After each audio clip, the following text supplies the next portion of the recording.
Okay.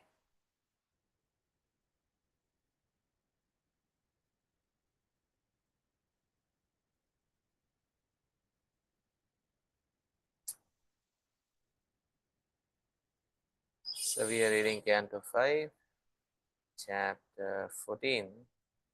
The material world has a great forest of enjoyment, and we are towards the end of this chapter. We are going to start reading text 44 onwards.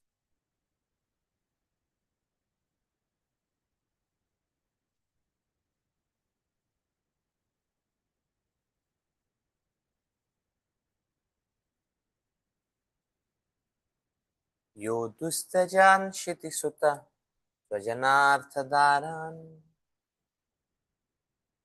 प्रार्थयां श्रियं सुरवरे सदयावलोकाम्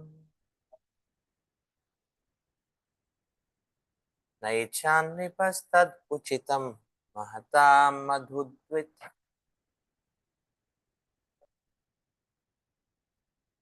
सेवानुरक्तमनसाम् अभावोऽपि Falgu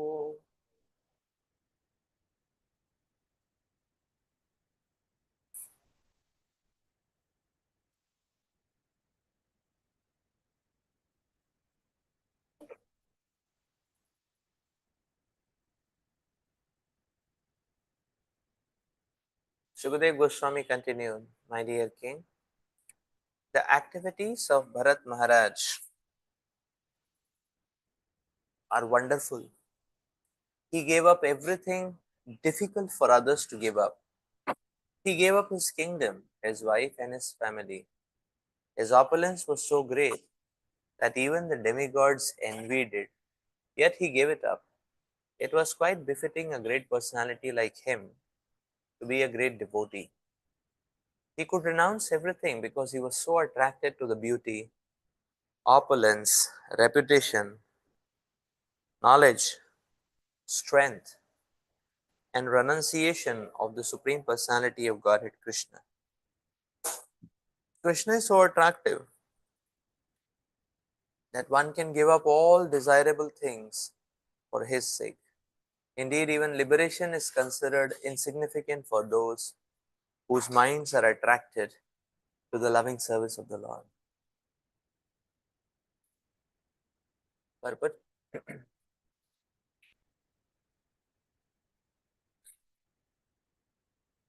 this verse confirms Krishna's all attractiveness.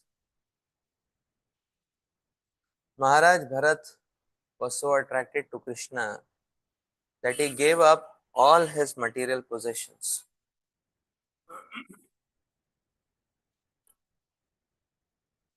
Generally, materialistic people are attracted by such possessions. Ato griha kshetra sutapta vitte janasya moho yamaham mameti. One becomes attracted to his body, home, property, children, relatives, and wealth. In this way, one increases life's illusions and thinks in terms of I and mine. The attraction for material things is certainly due to illusion.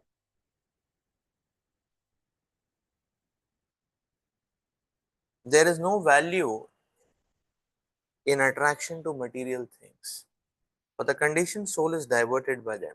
One's life is successful if he is absorbed in the attraction of Krishna's strength, Krishna's beauty, Krishna's pastimes, as described in the 10th canto of Srimad Bhagavatam. The Mayavadis are attracted to merging into the existence of the Lord. But Krishna is more attractive than the desire to merge.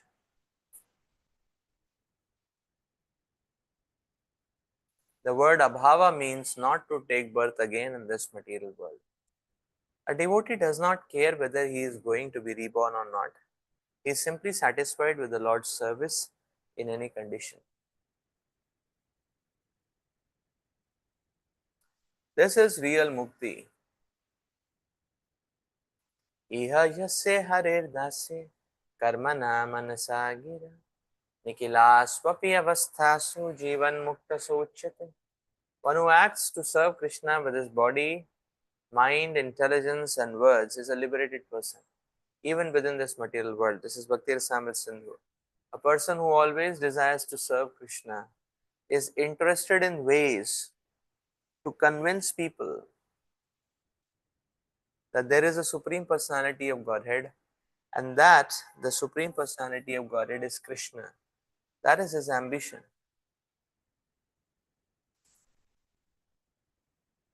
It does not matter whether he is in heaven or in hell. This is called Uttama Shloka Lalasa.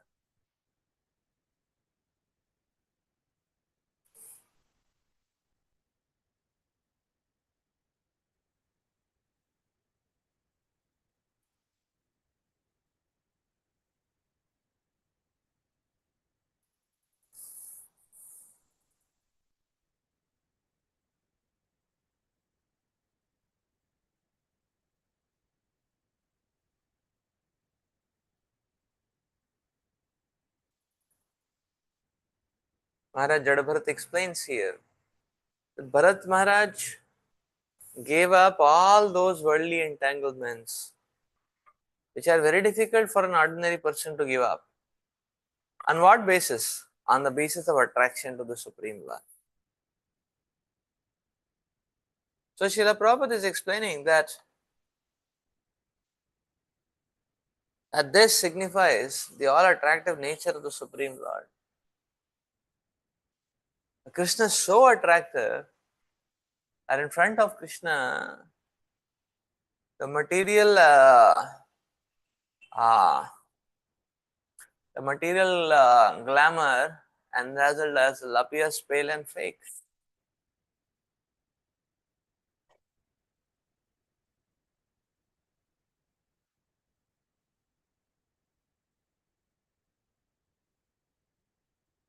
So Prabhupada is quoting Lord Rishabdev that this material entanglement is so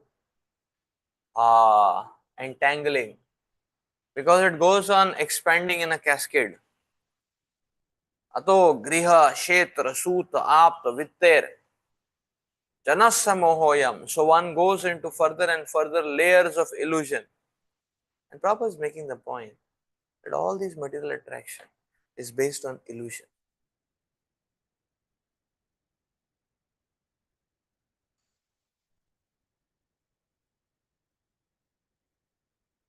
Today itself I was hearing, Radhanath Maharaj was explaining that you see this material attraction is so intense that people are just not able to understand even if we explain. Sometimes for a devotee it is so obvious that this is so futile, this endeavor is so futile, but for people it is their life and soul. And even after explaining, giving statistics, giving logic, giving examples, giving citing case studies, still they are not able to understand. And then Radhan Maharaj was further explaining that, and this intoxication is so intense that a person, when he is out of it, the devotee who's explaining, his understanding is able to see and he is explaining. The same devotee at a later time may himself get attracted, and the moment the devotee got attracted, he might have explained how it is futile, but now it's himself intoxicated by it, and everybody else is explaining, he is not able to understand himself. This is how powerful the mental intoxication is.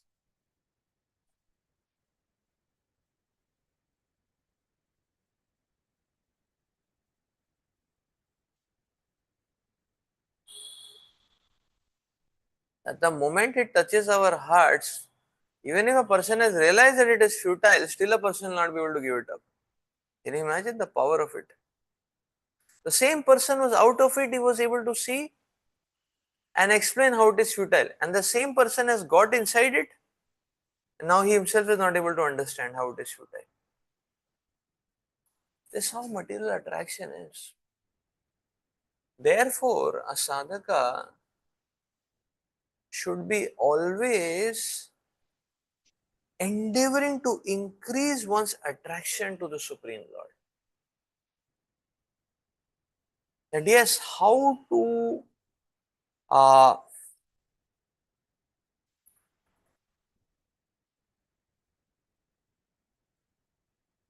increase our attraction to the Supreme Lord. And Srila Prabhupada is giving a very beautiful clue in this purport. And Prabhupada is saying that, okay, one,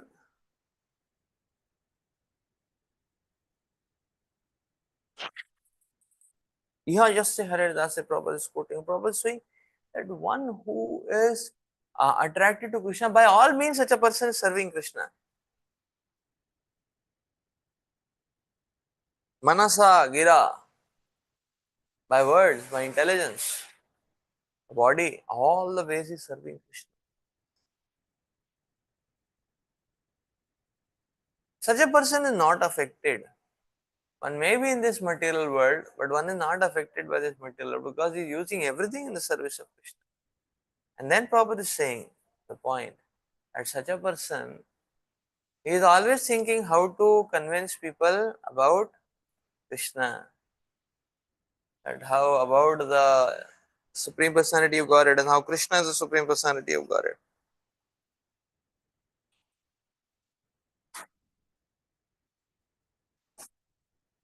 Like today morning, Zolanil Bhakti Vasudev Maharaj is also making a point that a devotee should always be thinking of coming up with strategies to help people catch up the message of the Lord.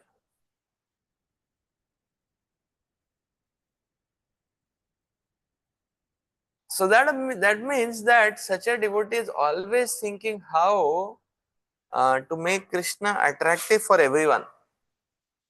That means that, so that gives us a clue that this is the means that if you are always endeavoring to see how Krishna is attractive for, how to present Krishna so that Krishna is attractive for everyone, if we are always working towards that objective, then that objective includes the working on how to make Krishna attractive for oneself.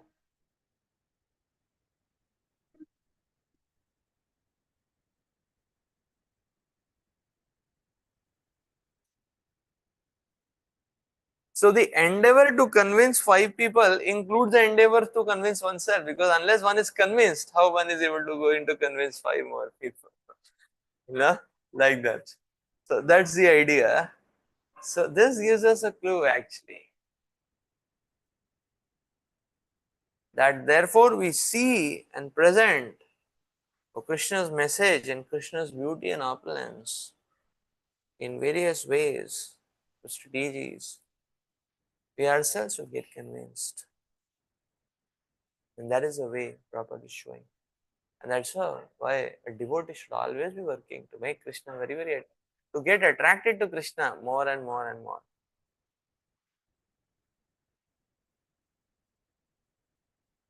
To get attracted to Krishna. Let's read further.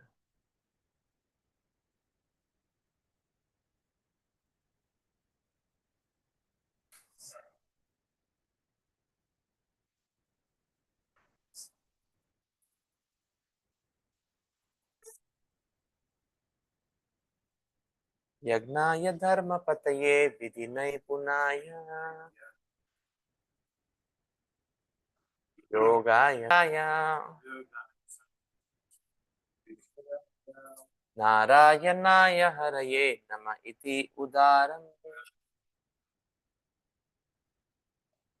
asyan ligatvam apiyaha samudajahara.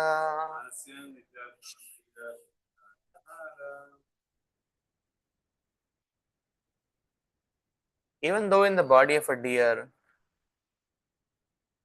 Maharaj Bharat did not forget the Supreme Personality of Godhead. Therefore, when he was giving up the body of a deer, he loudly uttered the following prayer. The Supreme Personality of Godhead is sacrifice personified. He gives the results of all the ritualistic activity. He is the protector of the religious systems, the personification of mystic yoga, the source of all knowledge, the controller of the entire creation, and the super soul in every living entity. He is beautiful and attractive.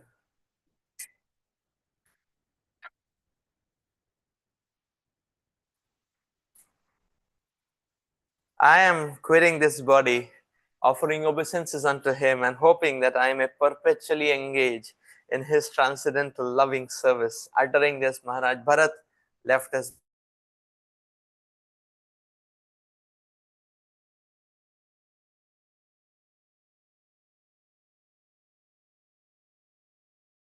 of karma, jnana, and yoga, fruitive activity, speculative knowledge, mystic yoga.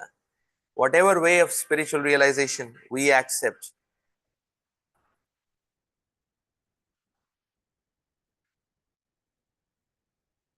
the ultimate goal is Narayana. The living entities are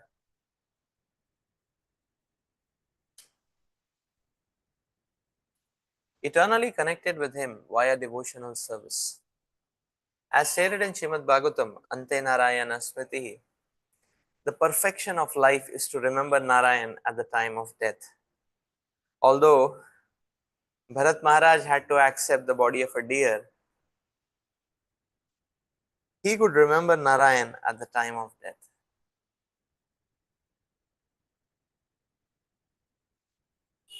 Consequently, he took birth as a perfect devotee in a Brahmin family. This confirms the statement of Bhagavad Gita 641. Shuchinam Shrimatam Gehe Yoga Bhrashto Bhijayate. One who falls down from the path of self realization takes birth in a family of Brahmanas or wealthy aristocrats. Although Bharat Maharaj appeared in the royal family, he became neglectful and took birth as a deer. Because he was very cautious with his deer body, he took birth in a Brahmana body, a Brahmana family as Jada Bharat. During this lifetime, he remained perfectly Krishna conscious and preached the gospel of Krishna consciousness directly, beginning with his instructions to Maharaj Rahugun. In this regard, the word Yogaya is very significant. The purpose of Ashtanga Yoga, as stated by Madhvacharya, is to link or connect with the Supreme Personality of Godhead. The goal is not to display some material perfections.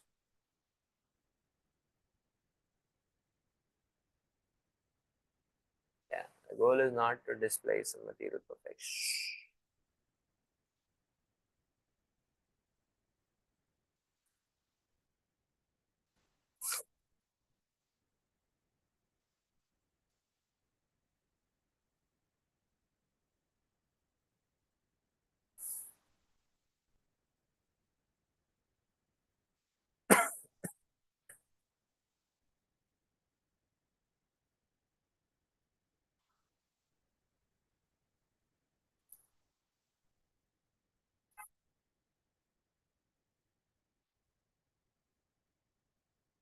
So Bharat Maharaj in the body of a deer, as it is being explained. So you see Sukhdev Maharaj explaining that Bharat Maharaj in the body of a deer, he is offering this beautiful prayer to the Supreme Lord. And he is leaving his body thinking of Krishna. And he's saying, I offer my obeisances unto you. May I be engaged in perpetual service of yours because you are the goal. Speculative knowledge.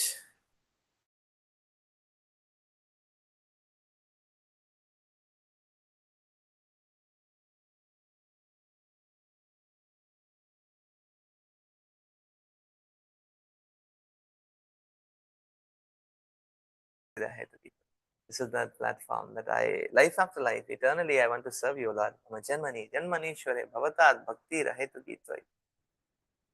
And Uh,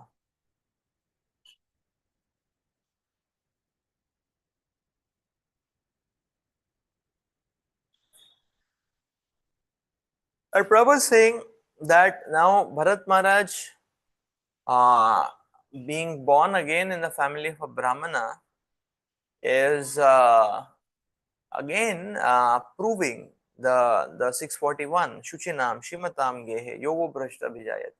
It is very interesting to see. So Prabhupada is saying, okay, Bharat Maharaj was already born in an aristocratic family before. So that is also Shuchinam Shimatam Gehe only. But now Bharat Maharaj, uh, rather he was born in the family of, this is the family of Supreme Lord only, Rishabdev's Lord Rishabdev's family. So Bharat Maharaj is the most conducive family to go back to Godhead. Best position, but he still became neglectful. So therefore, he had to suffer the price of a dear body. Now, the interestingly, now Bharat Maharaj is again born in a Brahman family. So the Prabhupada is saying Yoga Bhrashta Brijayate. This is Shushanam Shimatam Gehe. So he is getting another opportunity for Krishna consciousness. Interesting observation to see is the previous opportunity Bharat Maharaj, that was a better one than this one. Because in this opportunity, we only hear of his father wanting to engage him in karma kanda, ritualistic ceremonies and all, which Bharat Maharaj, Jada Bharat Maharaj was not at all interested in, because he had already surpassed that stage. So therefore, he behaved like a dumb and dull and dumb and person, not understanding anything. So he behaved like that. So interestingly, this position is not as good as the first position which was given like that. Is it not? If you see, this position is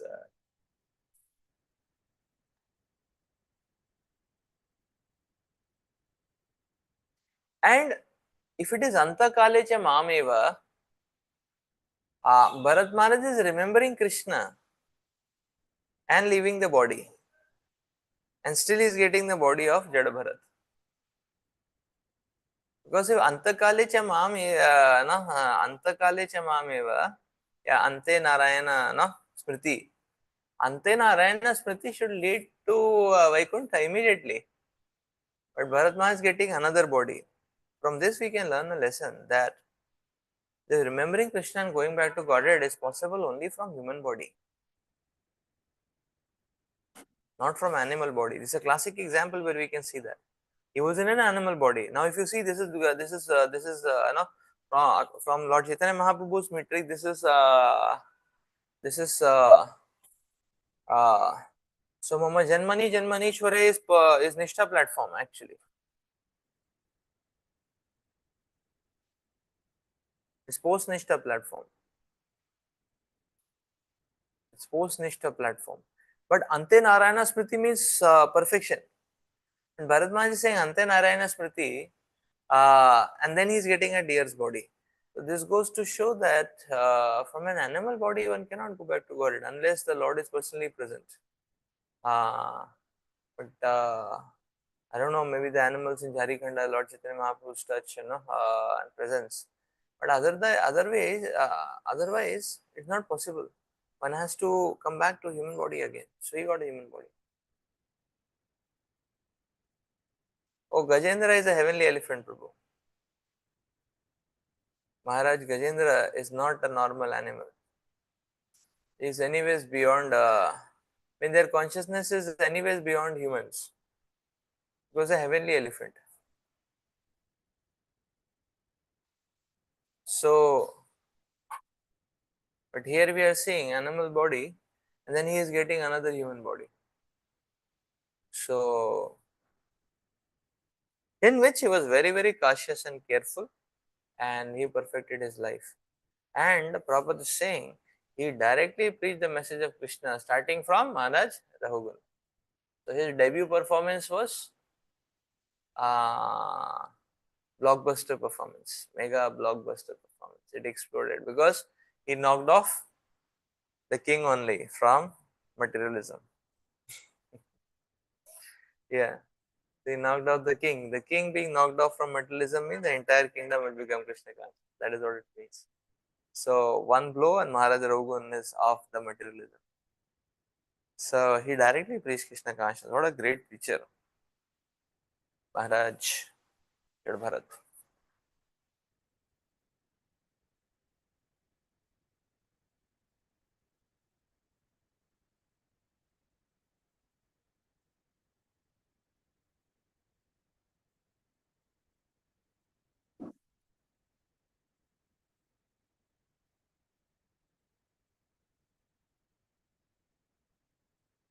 So that is why we have to be extremely careful in spiritual life, because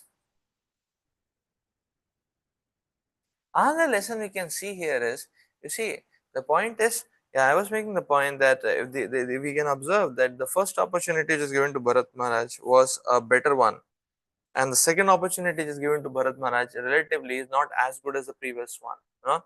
This goes to show that if we mess up with an opportunity which Krishna is giving us, we may not get the same level of opportunity. Okay, Bharat Maharaj was very, very advanced, so he could make it, you know, still, because his momentum and inertia was too high. But for us, we can understand that, okay, better the Krishna is giving me opportunity now. If I don't take advantage of it, tomorrow I may not get the same level of opportunity. We are seeing Bharat Maharaj second chance is not getting that same level of opportunity. He was very advanced, he could move ahead. But will we be able to? That is the question. So Krishna is giving the best and most favorable opportunity today, and we should take advantage of that and not allow ourselves to be distracted and diverted. That's another point which we can learn, or which we can see here. Let's read further.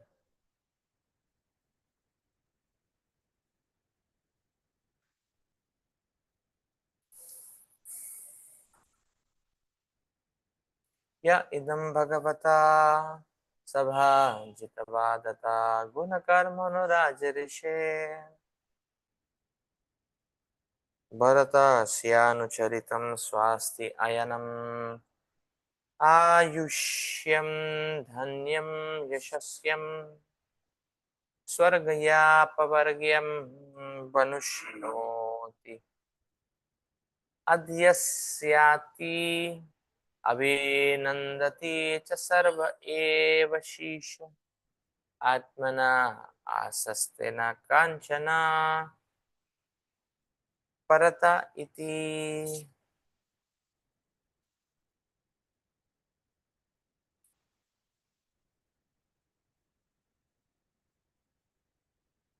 Devotees interested in hearing and chanting Shravanam Kirtanam regularly discuss the pure characteristics of Bharat Maharaj and praise his activities. If one submissively hears and chants about the all auspicious Maharaj Bharat, one's lifespan and material opulences certainly increase. One can become very famous and easily attain promotion to the heavenly planets, or attain liberation by merging into the existence of the Lord. Whatever one desires can be attained simply by hearing, chanting, and glorifying the activities of Maharaj Bharat. In this way, one can fulfill all his material and spiritual desires. One does not have to ask anyone else for these things, for simply by studying the life of Maharaj Bharat, one can attain all the desirable things. Yeah, one does not have to ask anyone else for these things. Simply by studying the life of Maharaj Bharat, one can attain all the desirable things. But the forest of material existence is summarized in this 14th chapter. The word Bhavatavi refers to the path of material existence. The merchant is a living entity who comes to the forest of material existence to try to make money for sense gratification. The six plunderers of the senses, eyes, ears, nose, tongue, touch, and mind,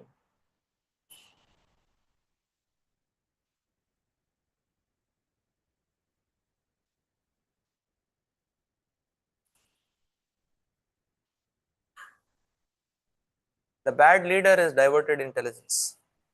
Intelligence is meant for Krishna consciousness, but due to material existence, we divert all our intelligence to achieve material facilities. Everything belongs to Krishna, the Supreme Personality of God. But due to our perverted mind and senses, we plunder the property of the Lord and engage in satisfying our senses.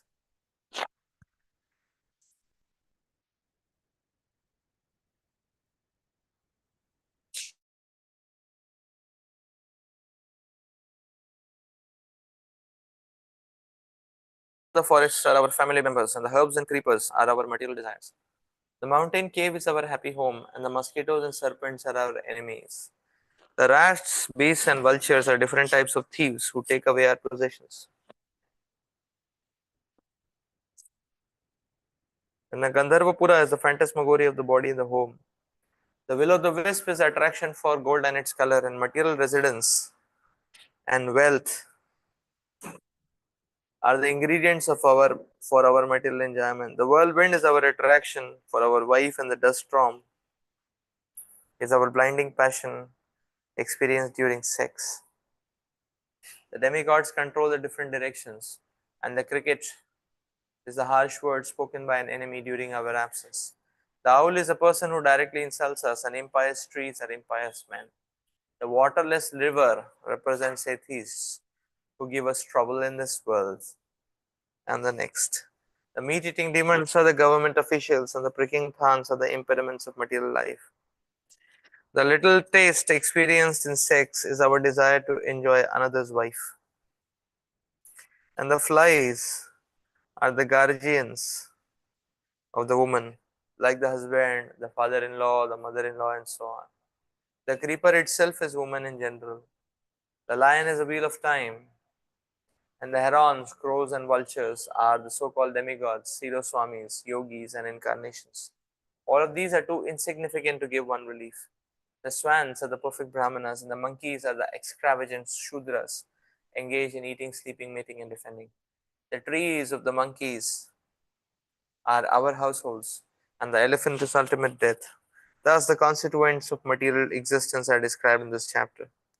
Thus ends the Bhaktivedanta purports of the fifth canto, 14th chapter of the Srimad Bhagavatam entitled The Material World as a Great Forest of Enjoyment.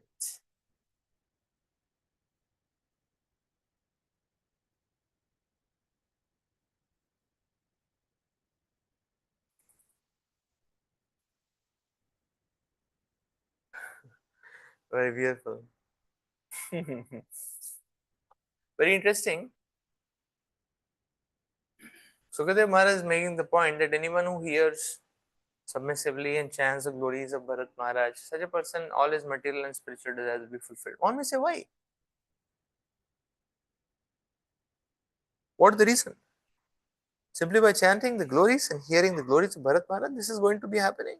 All spiritual material desires will be accomplished. Why? So, two prominent reasons.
Hi Krishna.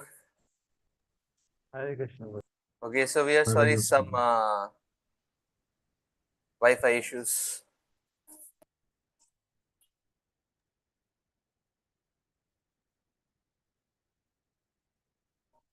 So we were discussing how Bharat Maharaj. You see, one reason is because Bharat Maharaj very dear to the Lord. Therefore, immediately just by remembering Bharat Maharaj, the Lord's mercy gets very easily attracted. That's the first thing. Second thing is the second reason, very important. The second thing is that because Bharat Maharaj, the lessons which the Lord is demonstrating from Bharat Maharaj's life and Bharat Maharaj's realizations are invaluable.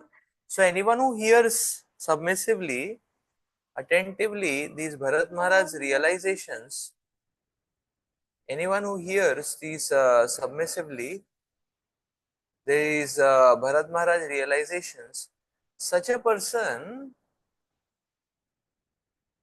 uh,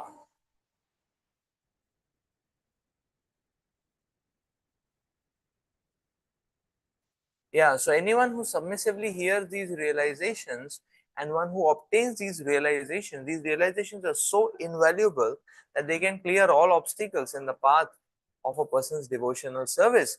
So, such a person is sure to get, such a person is sure to get, uh, such a person is sure to get the uh, spiritual emancipation. And therefore, it is said, and spiritual emancipation means all spiritual material desires fulfilled. So there are these two reasons why there's such a strong or such a beautiful falashruti which is being mentioned here.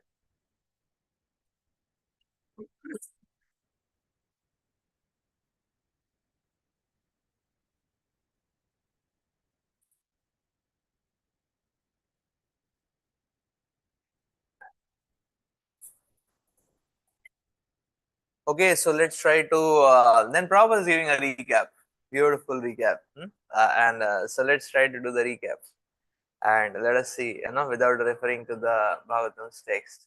Okay, so who is a merchant?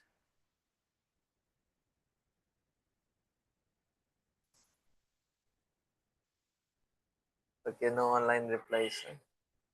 Who is the merchant? Yes, the living entity is the merchant. Yes, living entity is the merchant, and this forest. And who are the plunderers?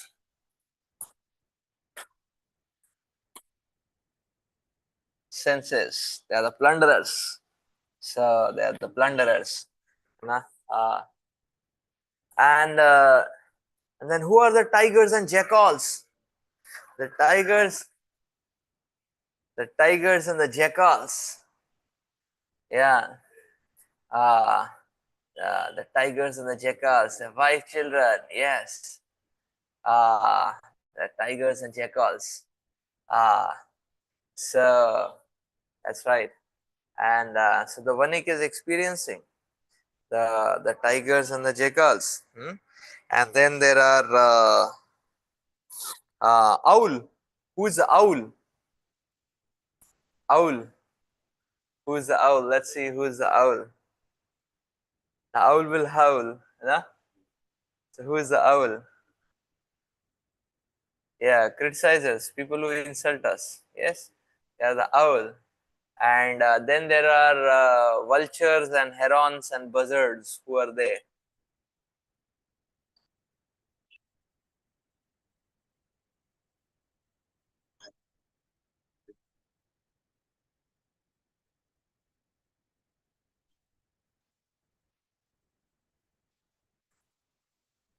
Okay, so here there are different options. Okay, the vultures and the herons. Uh,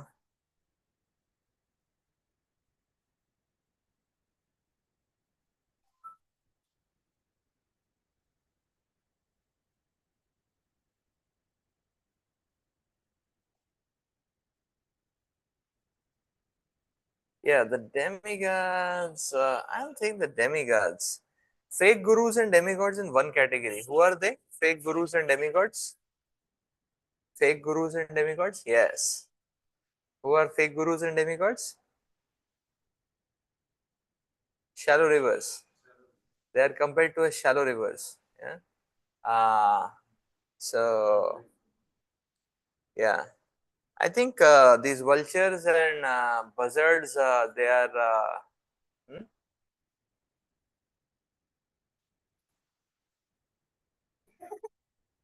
Okay, Arshit was cheating, you know.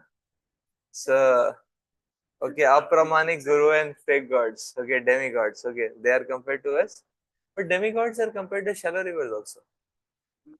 Apramanik gurus, they are also compared to as shallow rivers, but they are compared to as herons and vultures also. Okay, good. So that is uh, oh, then mountain cave. What is a mountain cave? What is a mountain cave?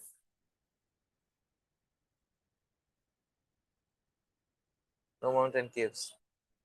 Yeah, our house, home sweet home. Again, it's a mountain cave, and that's a mountain cave, huh? No, no, fake gods are also shallow rivers. Materialistic people, fake gods, they're all shallow rivers. So that's a mountain cave. And creeper, what is the creeper? Creeper, woman, yes, woman. And what is the whirlwind? The yeah, the sex desire, yes, whirlwind of sex desire. Hmm. And then there is a snake, python. Who is a python? Who is a python? The python, you know? Yeah. So python Django, who is a python? Yeah, sleep. Correct. So the python is asleep, and who's a tiger?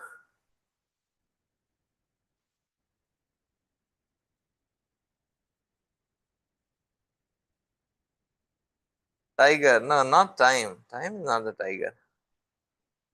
Government officials. Yeah, the tiger. The tiger. And okay, so the tiger has also come, and monkey. Who is a monkey?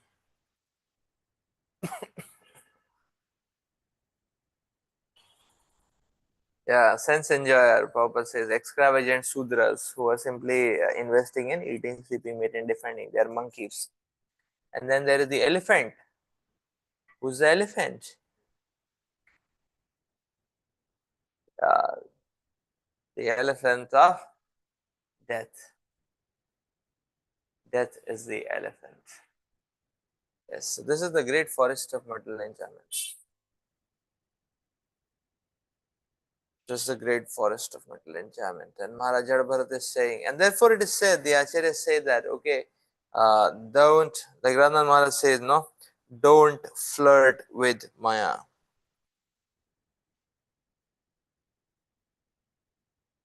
This attitude to flirt with Maya dunks one into this forest where one is trying to play around with Maya, but in turn, one is bleeding and moaning in pain and agony. Don't flirt with Maya.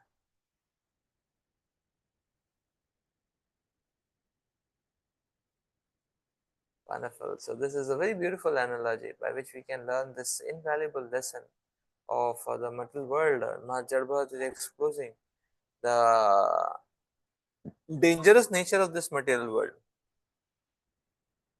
to us.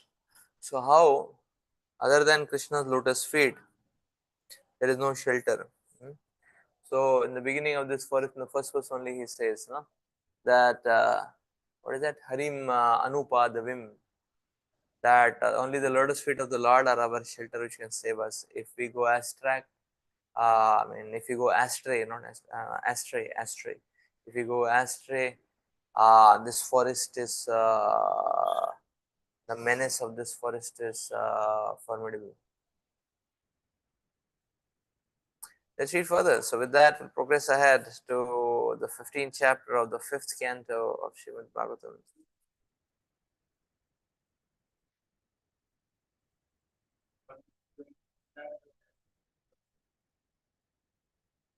Yes. Buddhinasho pranashyati.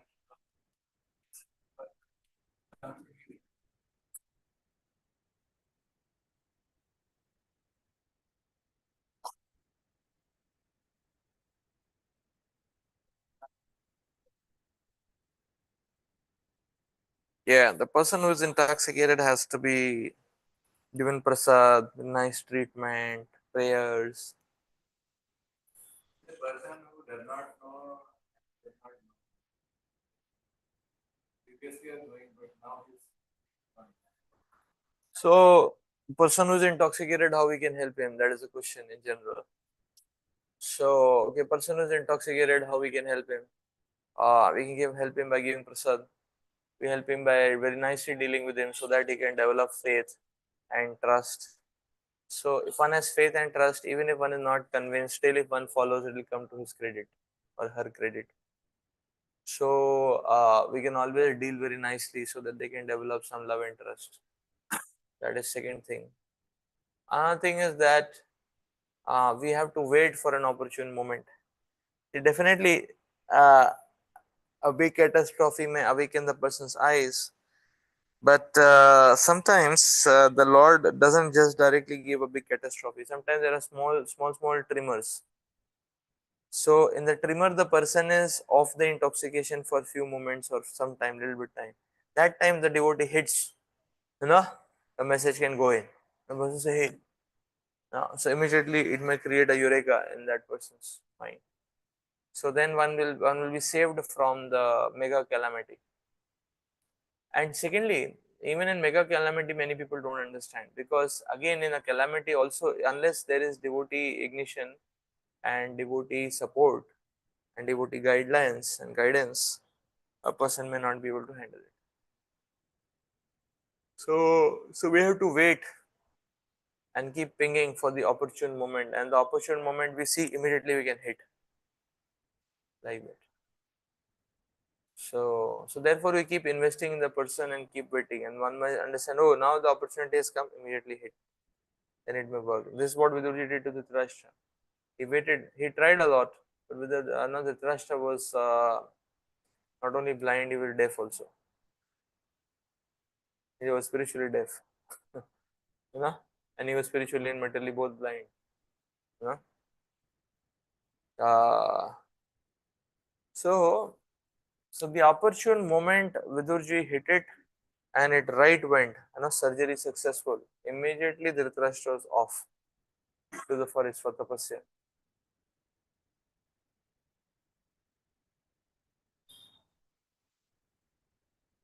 So that's why, let's read further.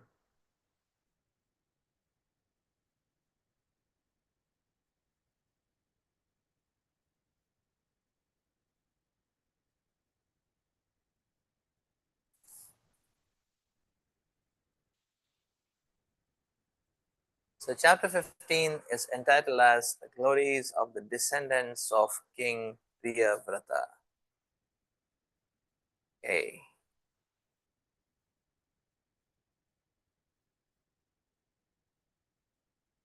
So Maharaj Priyavrat came in which chapter?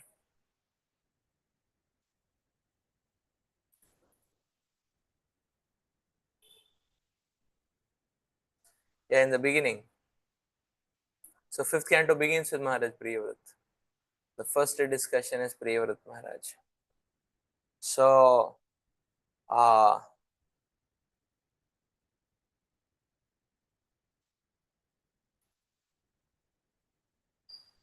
and then Bharat Maharaj comes in that lineage, Lord Rishabdev appears, Bharat Maharaj comes, and that ruling is going on.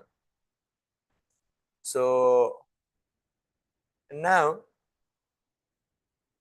we are being brought to this point of the descendants of Priyavat Maharaj or Bharat Maharaj uh, are mentioned here. And how the lineage goes on, we are going to have a quick glimpse into that. Let's dive in. श्रीशुक उवाच भरतासात्मजा सुमतिर्नामाभिहितो यमयूहावभ केचित् पाखान्दिन ऋषभपाण्डवीम् अनुवर्तमानानं चानार्य अवेद सम्मानतां देवतां स्वमनीषया पापीयस्य कलौ कल्पयिष्यन्ति. Srila Sukadev Goswami continued, the son of Maharaj Bharat,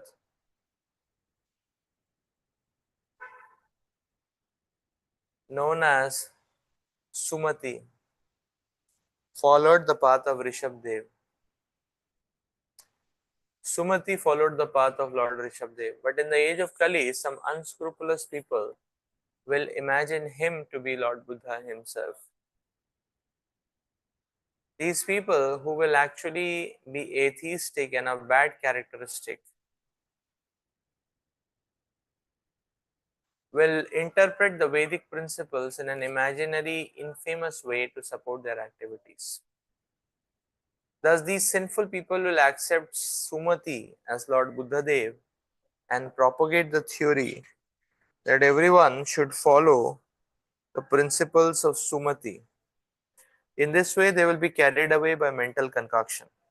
But those who are Aryans strictly follow the Vedic principles.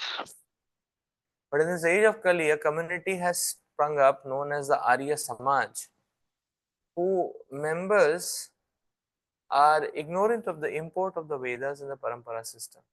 They decry all bona fide acharyas and pose themselves as a real follower of the Vedic principles, but in fact, such non-Aryans do not follow the Vedic principles.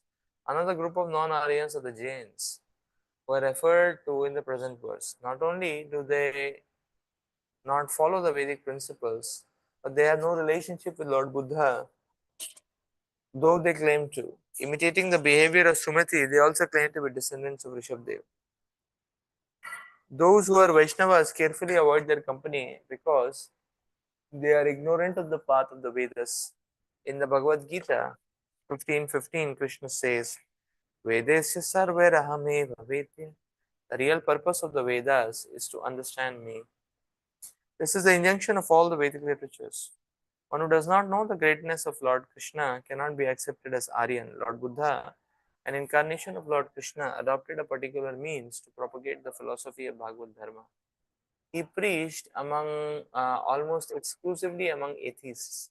Atheists do not want any God, and Lord Buddha therefore said that there is no God.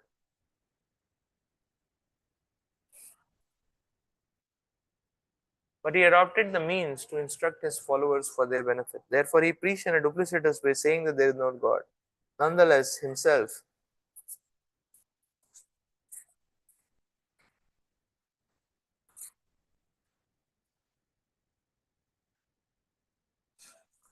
was an incarnation of God.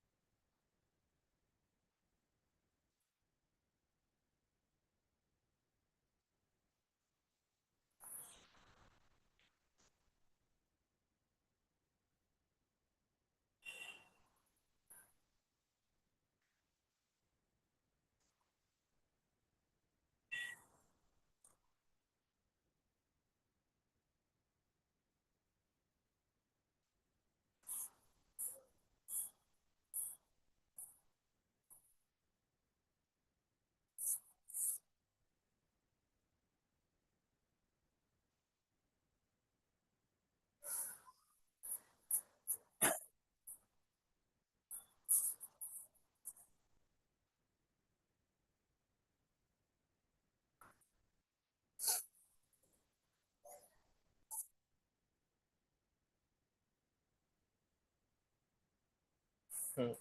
It's very interesting. So, the austerity should not be based on mental concoction. The path of mental concoction and imitation is a dangerous path. which is what is being explained here. Prabhupada is giving two specific examples without going into the details of the nomenclature. We can understand the principle that uh, mental concoction is very dangerous. So we see this Sumati followed the same path but through mental concoction. The Lord is superlative in his every activity, and Lord's activities cannot be imitated. And one who tries to do that is committing a mistake. So you see, Bharat Maharaj followed the principles given by Lord Rishabdev. So he perfected his life. He did a mistake, he could have perfected in his that very life, and he went back to college.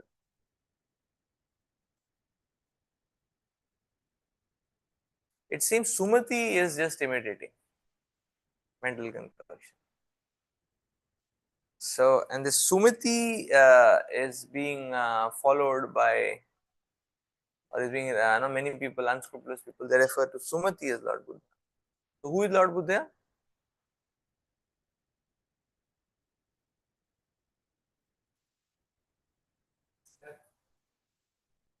Who is he? Hmm? Satya?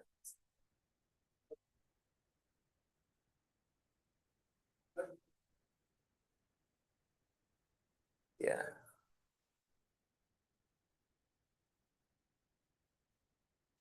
Yeah. Many people follow Sumati. They refer to Sumati as Lord Buddha. But Sumati is not Lord, no? I mean, so anyways, Lord Buddha preached in a duplicitous way to help or benefit even the atheists to Lord Buddha. So,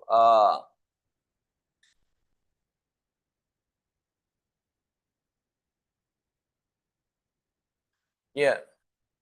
So these two religions basically, there is, so it's like this that the Jains they claim to follow Lord Rishabdev, and the Buddhists they claim to follow Lord Buddha. So Prabhupada is saying some unscrupulous people they uh, uh, they say Sumati as Lord Buddha, and some others are actually following Sumati and claiming themselves to be. So that's the point. So both of them are actually taking Sumati as uh, an acharya and then following. But this is all based on mental concoction. Followers of Sumati are all mental concoctions because the Lord is uh,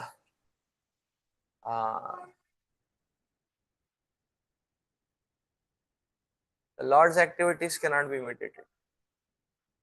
Lord Rishabdev had superlative, unbelievable activities which cannot be imitated.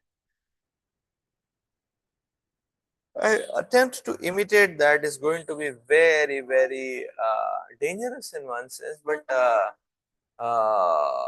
too austere. Therefore, one of these paths which Prabhupada is mentioning, their path is loaded with such horrifying type of austerities. But there's nothing to give and take with. That is nothing to give and take with spiritual advancement because it is going on the level of imitation. Bharat Maharaj followed the instructions, and Sumati is following the externals. So Sumati is a misleading path. Bharat Maharaj is the right path.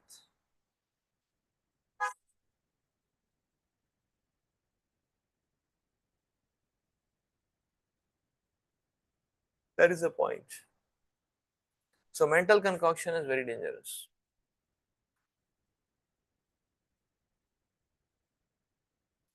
Now this mental concoction is very, very dangerous.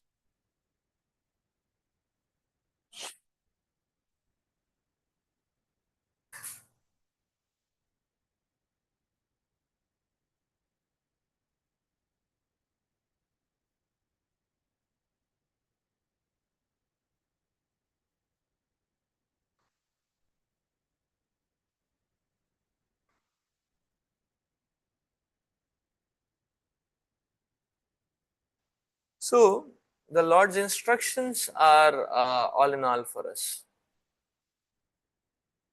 So Lord's instructions, you know, so that's what. So Prabhupada's appeal is okay. So the Jains should follow Bharat Maharaj, not Sumati. No. The Lord Rishabhdeva's instructions are given to Bharat Maharaj. So if one wants an example in the renounced order, then the Jains should follow the Navayogendras. The Navayogendras are also sons of Rishabhdeva. The no, Prabuddha, Shri Prabuddha, Havir, so all of them, the Navayogendras, they're also sons of Lord Rishabhdeva. So they are the right examples to follow, not Sumati.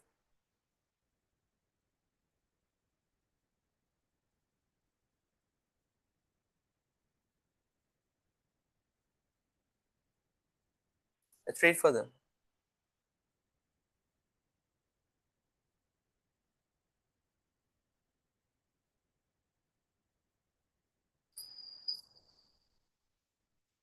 Mhm. Yeah.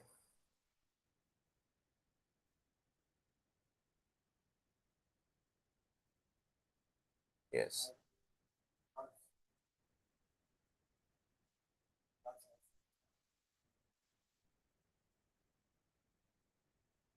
Yes, but so that's very true.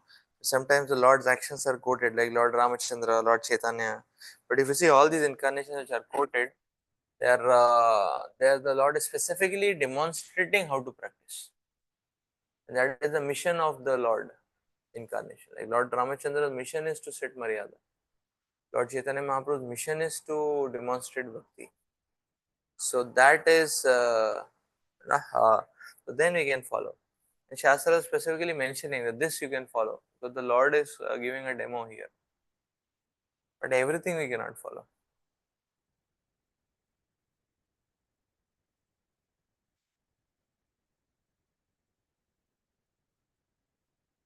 That's the idea.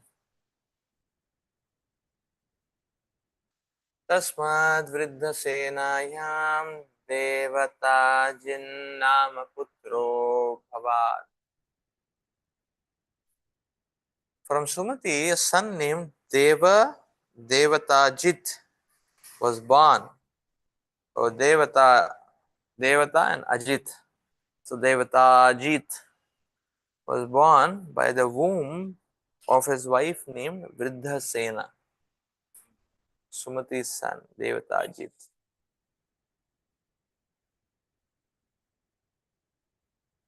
अथ सूर्यं तत्तनयो देवद्युम्नास्ततोद्धेनुमत्यं सुता परमेष्ठितस्य सुवर्चलायं प्रतीह उपजातः.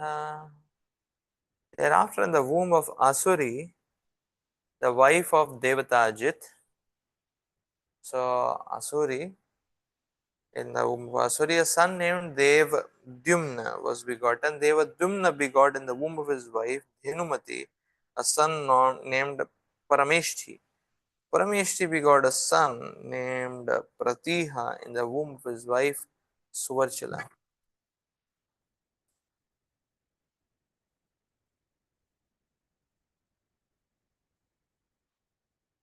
Yatmavidyam Akhyaya Swayam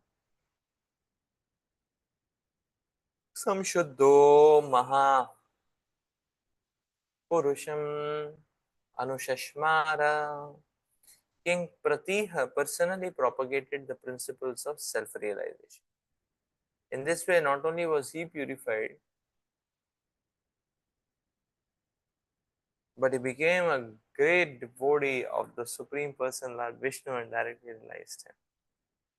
So you see, Bhagavatam is not zooming on characters who don't have, pure devotional, characteristics, symptoms. Immediately, Bhagavatam is zooming on Pratiha. How many generations have passed down?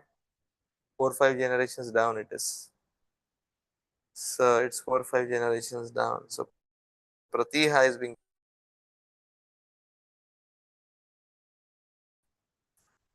purport. The word Anushashmara is very significant. God consciousness is not imaginary or concocted. The devotee who is pure and advanced realizes God as he is.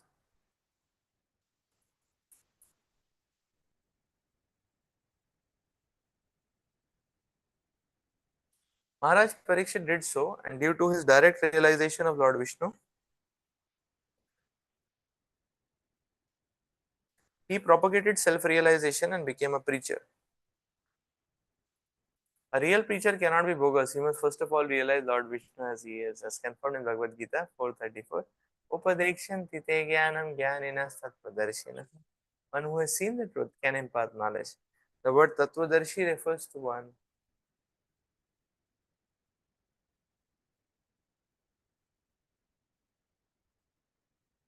Yeah, so the word tattvadarshi refers to one who has perfectly realized the Supreme Personality of Godhead. Such a person can become Guru and propound Vaishnava philosophy all over the world. A paragon of bona fide preachers and gurus is King Pratiha. Paragon means representative or best. Huh? Yeah, perfect example, paragon. So perfect example of bona fide preachers. So beautiful point which is being said that uh, yeah, he directly realized the Supreme Personality of Godhead and then he was sharing. Then he was sharing. So this goes to show that you see preaching without endeavor to purify our own hearts is actually cheating.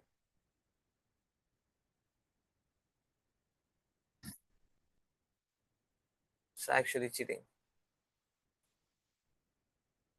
So perfect example is Janma Sarthak Kari Karo Paropkar. That is Lord Chaitanya Mahaprabhu saying same thing. That you perfect your life by realizing the Supreme Personality of Godhead.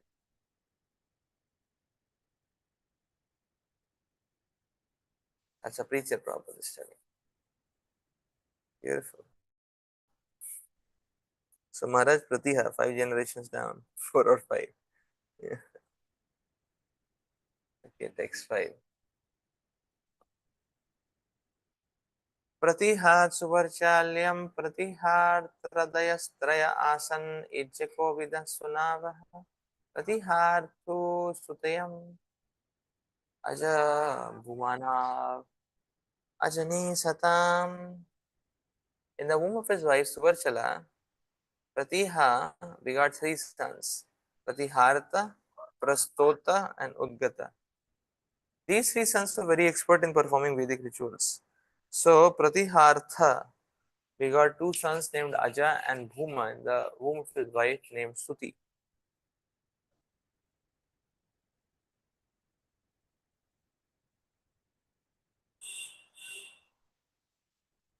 Next,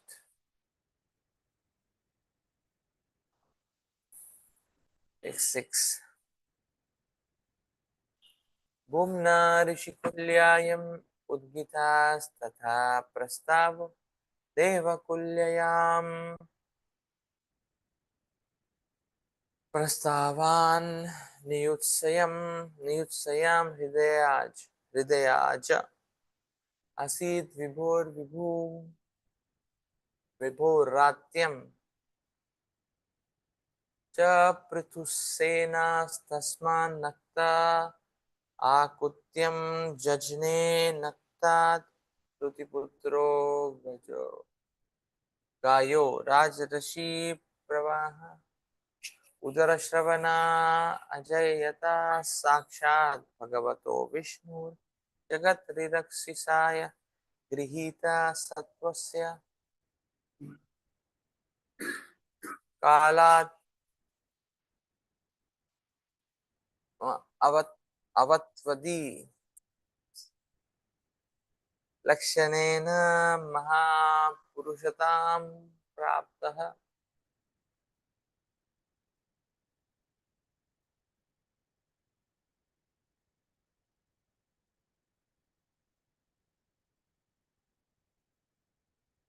In the womb of his wife Rishikulia, King Bhuma begot a son named Udgita. Udgita's wife Devakulya's son named Prashtava was born. Prashtava begot a son named Vibhu through his wife Niyutsa. In the womb of his wife Rati, Vibhu begot a son Prithusena. Prithusena begot a son named Nakta. In the womb of his wife Akuti. Nakta's wife was Druti, and from her womb the great king Gaya was born. So again, Bhagavatam is zooming on Gaya. So yeah. So no material IIT, MIT resume is worthy of consideration. There is no zoom on the IIT, MIT biodata. The only zoom is on devotional service. So Maharaj Gaya has come. Immediately we'll hear the beautiful glories of Maharaj Gaya.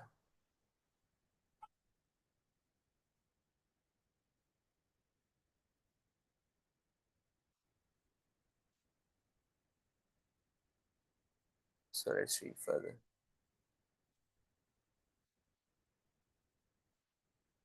Gaya was very famous and pious because he was the best of the saintly kings. Lord Vishnu and his expansions who are meant to protect the universe are always situated in the transcendental mode of goodness, known as Vishuddha Sattva. Being the direct expansion of Lord Vishnu, King Gaya was also situated in Vishuddha Sattva. Because of this, Maharaj Gaya was fully equipped with transcendental knowledge. Therefore, he was called Mahapurusha.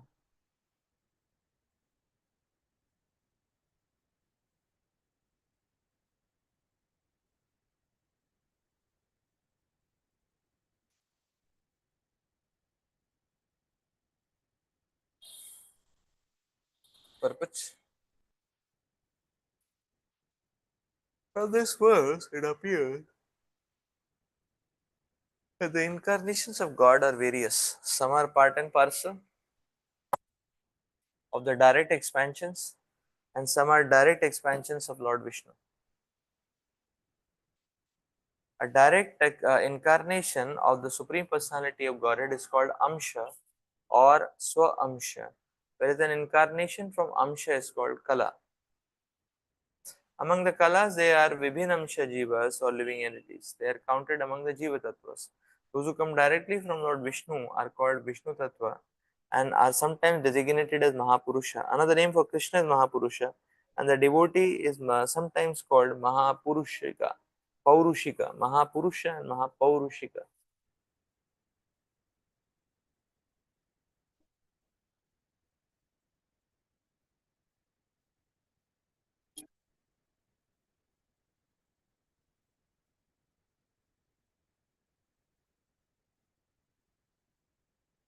So here Maharaj Gaya's glories are being extolled, that he was best of the saintly kings, very famous and very pious. So he was situated in Vishuddha Sattva.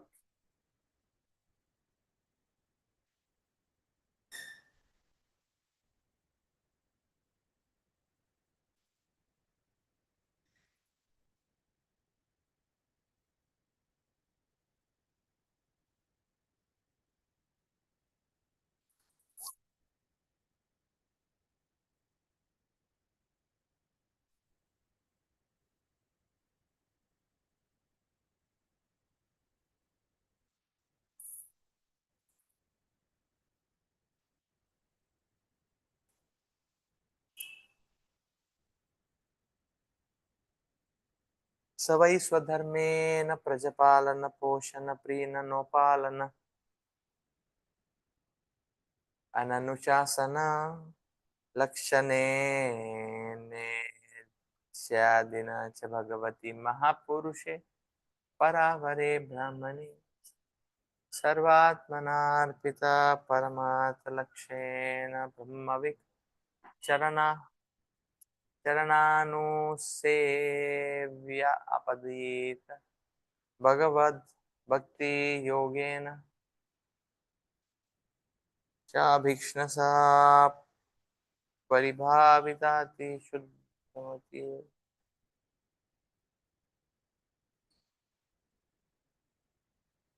परात् अनात्मया आत्मनि स्वयं उपलभ्य अमान ब्रह्मात् मनुभावोऽपि निरभिमान एव वाणिम् अजूपात्.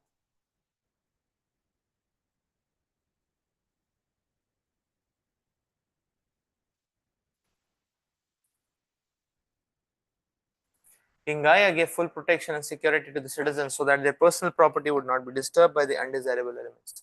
He also saw there was sufficient food to feed all the citizens. This is called Poshana.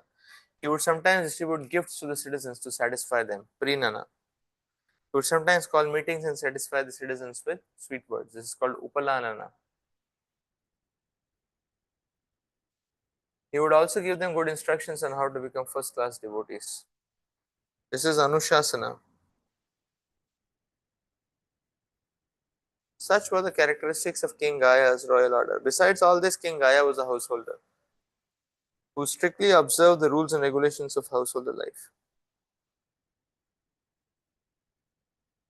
He performed sacrifices and was an unalloyed pure devotee of the Supreme Personality of God. It is called as Mahapurusha because as a king he gave the citizens all facilities, and as a householder he executed all his duties so that at the end he became a strict devotee of the Supreme Lord. As a devotee, he was always ready to give respect to other devotees and to engage in the transcendental, to engage in the devotional service of the Lord. This is the Bhakti Yoga process. Due to all these transcendental activities, King Gaia was always free from the bodily conception.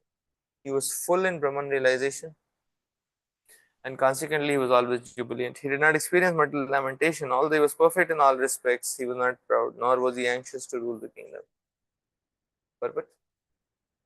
The Lord Krishna states in Bhagavad Gita, when he descends the earth, he has two types of business: to give protection to the faithful and annihilate demons. Since the king is a representative of the Supreme Personality of God, he is sometimes called Naradeva.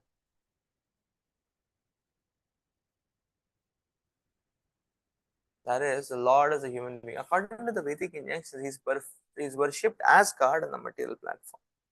As a representative of the Supreme Lord, the king had the duty to protect the citizens in a perfect way, so that they would not be anxious for food and protection, and so that they would be jubilant. The king would supply everything for their benefit, and because of this, he would levy taxes.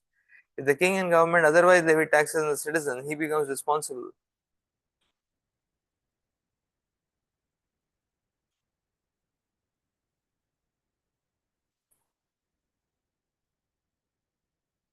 If the king or the government otherwise levies taxes on the citizens, he becomes responsible for the sinful activities of the citizens. So if you levy taxes and put it in your pocket, and uh, then that is very sinful. Then one is responsible for the sinful activities of the citizens. In Kali Yuga, monarchy is abolished because the king themselves are subjected to the influence of Kali Yuga. It is understood from the Ramayana that when Vibhishan became friends with Lord Ramachandra, he promised that if by chance or will he broke the laws of friendship with Lord Ramachandra, he would become a Brahmana or king in Kali Yuga. In this age, as Vibhishan indicated, both Brahmanas and kings are in a wretched condition. Actually, there are no kings or Brahmanas in this age, and due to their absence, the whole world is in a chaotic condition and is always in distress. Compared to the present standards, Maharaj Gaya was a true representative of Lord Vishnu, and therefore he was known as Mahapurusha. Interesting. So let's stop here for today. We'll continue further in our next class. ग्रंथराज Shrimad Bhagavatam की जय, श्रील प्रभुपाद की जय.